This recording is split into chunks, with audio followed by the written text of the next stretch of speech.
হাত নয় পা দিয়ে ভলিবল, আর সেই খেলাতেই জাতীয় চ্যাম্পিয়ন নীলফামারীর সৈয়দপুরের মেয়েরা। দেখতে ভলিবলের মতো হলেও এটি ভলিবল নয়, এই খেলার নাম সেপাক টাকরো। নেটের দুই পাশে দাঁড়িয়ে খেলতে হয় পা, মাথা ও শরীরের নিয়ন্ত্রণে। হাত ব্যবহার করা যায় না। গতি, কৌশল আর ফিটনেস সবকিছুর সমন্বয়ে জমে ওঠে ম্যাচ। সৈয়দপুর উপজেলার বাঙালিপুর ইউনিয়নের বাঙালিপুর উচ্চ বিদ্যালয় মাঠে নিয়মিত অনুশীলন করছে প্রায় ৩০ জন শিক্ষার্থী। ছেলে ও মেয়ে মিলেই চলে প্র্যাকটিস। জাতীয় সেপাক টাকরো দলের কোচ ববি রায়ের তত্ত্বাবধানে প্রশিক্ষণ নিচ্ছে তারা। তিনি ২০২২ সাল থেকেই স্থানীয়ভাবে খেলাটি সংগঠিতভাবে চালু করেন। তিনি জানান, সেপাক টাকরোর উৎপত্তিস্থল মালয়েশিয়ায়। পরে খেলাটি Thailand, Indonesia, Nepal, Vietnam, Cambodia ও চীনেও জনপ্রিয় হয়ে ওঠে। বাংলাদেশেও ৩০টি জেলায় সেপাক টাকরোর আঞ্চলিক দল রয়েছে। দিনে দিনে খেলাটি বেশ জনপ্রিয় হয়ে উঠছে বলে জানান তিনি। এখান থেকে আমাদের নিয়মিত জাতীয় দলে দুইজন ছেলে এবং একজন মেয়ে খেলে আসছে। আর ভবিষ্যতেও আশা করা যায় এখান থেকে আরও 2 থেকে 3 জন মেয়ে এবং ছেলে চান্স পাবে আগামীতে।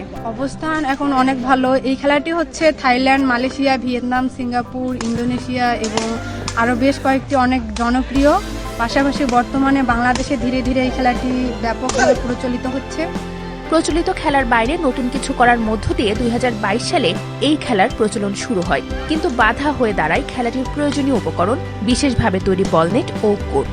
স্থানীয় উদ্যোগে তার সমাধান করা হয়। এরপর কয়েকজন খেলোয়াড় জাতীয় দলের জার্সি গায়ে নেপাল ও থাইল্যান্ডের মতো দেশে বাংলাদেশের প্রতিনিধিত্ব করছে। এই খেলাটি বিভিন্ন জায়গায় ছড়িয়ে পড়ে। আমাদের মেয়েরা বিভিন্ন জায়গায়, ছেলেরা বিভিন্ন জায়গায় খেলে এসছে। রাঙ্গামাটি, খাগড়াছড়ি, সাতক্ষীরা, বিভিন্ন জায়গায় তারা ক্যাম্পিং করে আসছে। আবার নতুনভাবে আমাদের এখান থেকে ছেলে যে পঞ্চগড়, ঠাকুরগাঁও এদিকেও ক্যাম্প করে আসতেছে এবং এই খেলাটা পর্যায়ক্রমে দেখা যাচ্ছে যে বিভিন্ন জায়গায় ছড়িয়ে যাচ্ছে। আমাদের টার্গেট হলো ২০৩০-এ আমরা এটাকে পূর্ণাঙ্গ রূপ দিয়ে আমরা জাতীয় পর্যায়ে এবং ভালো আরো পারফরমেন্স করে চ্যাম্পিয়নশিপ অর্জন করব বিদেশের মাটি থেকে। ফুটবল আর ক্রিকেটের ভিড়ে নীলফামারীর সৈয়দপুরে এখন নতুন উন্মাদনার নাম সেপাক টাকরো।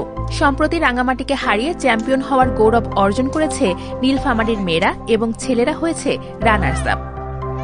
হেজি প্র্যাকটিস করছি, ভালো করেছিলাম। তারপর ভাইয়া দেখছি যে বলছে ভালো করছো, ভালো করতে পারবা, আরো করতে থাকো। ওইরকম করে প্র্যাকটিস করতে করতে তারপরে ক্যাম্পিংয়ে ডাক করেছিল, আমি গিয়েছিলাম সাতক্ষীরায়। ওখান থেকে আমার খেলা শুরু আর কি। ওখানে ফার্স্ট ক্যাম্পিংয়ে ডাক পাই এবং ন্যাশনাল টিমেও চান্স পেয়েছিলাম। ভালো করার পর আবার আমি নেপাল, থাইল্যান্ড 2বার গিয়েছিলাম। আমি আরো ভালো করতে চাই এবং আমি যে খেলাটা পাইছি সালাম স্যারের মাধ্যমে এবং আমাদের যে কোচ ছিলেন ববি আপু, তার